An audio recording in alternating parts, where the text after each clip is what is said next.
candidates, you can't emphasize enough these nonpartisan positions on the ballot. Because as we've seen throughout the country, a lot of times the laws get detoured, and once the people have spoken, it doesn't always end up that way. And when I first started looking at this idea of running for Congress against John Dingell after he lost his chairmanship, and I knew that he was, at the time, that he should retire, and I started to study the district, the one thing that stuck out in my mind is the only reason that I could win is because we have State Senator Randy Richardville down here holding down Monroe County, as he said, the one Republican out of all the seats down here.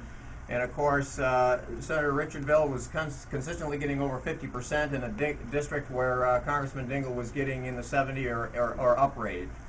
And I echo the Justice's comments. We would like to introduce as Senate Majority Leader Randy Richardville. He's clearly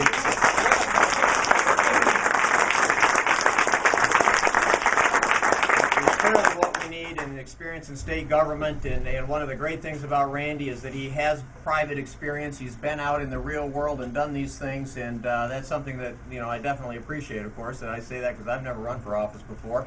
This is it. This is the first time, so I'm thinking I'm not going to mess around. I'm going to go right to the gusto, and so we are. But things are going extremely well, and people ask me, well, why in the world would you run for Congress? You're married, 4 kids, successful practice, got about 300 employees, help run that business.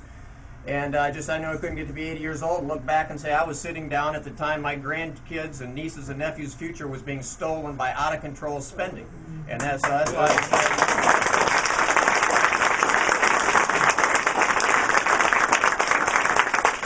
clearly we have to stop the spending. We need accountability. Everybody here that works, you have an employer, you have accountability. If you are the employer, you have accountability to your customers and to your employees. Everybody has accountability, it seems, except for those in Washington, D.C., where they don't read the bill, they don't represent the people, and they don't follow their laws they pass. That's absolutely insanity. Everyone else has to do it. There's no reason they shouldn't either. We need to have transparency. We need to have short bills, one topic, in public for a week before anybody votes so that everybody knows what's in the bills.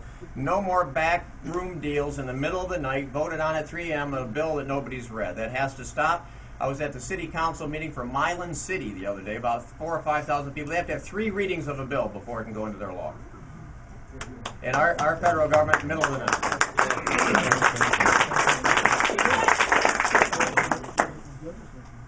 We can't have an increase in taxes. The scheduled tax increase on January 1st for the 15th district alone is $947 million. If there's one district in the state of Michigan that can't afford to have $947 million leave their families, their communities, their churches, their nonprofits, and their local business, it's the 15th district of Michigan. We need to keep that $947 million here in our own pockets, invested in our own business, our own jobs.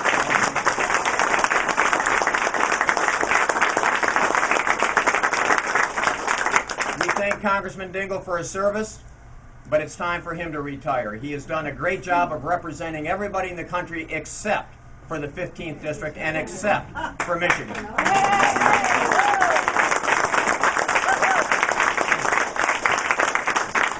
The state of Michigan under Congressman Dingell has gone from 19 congressional representatives to next term 14, possibly 13.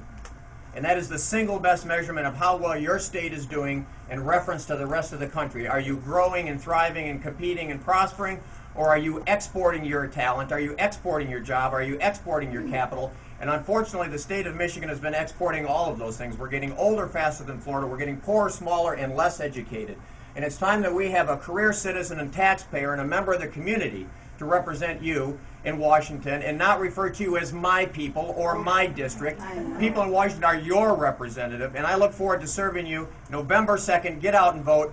Get the nonpartisan ballot. Turn out, up and down. People like Dale Zorn, all up and down the ballot. Let's go ahead and make some progress. Let your grandchildren have the same opportunity that the people who came before you in this country gave you. I thank you for your vote on November 2nd.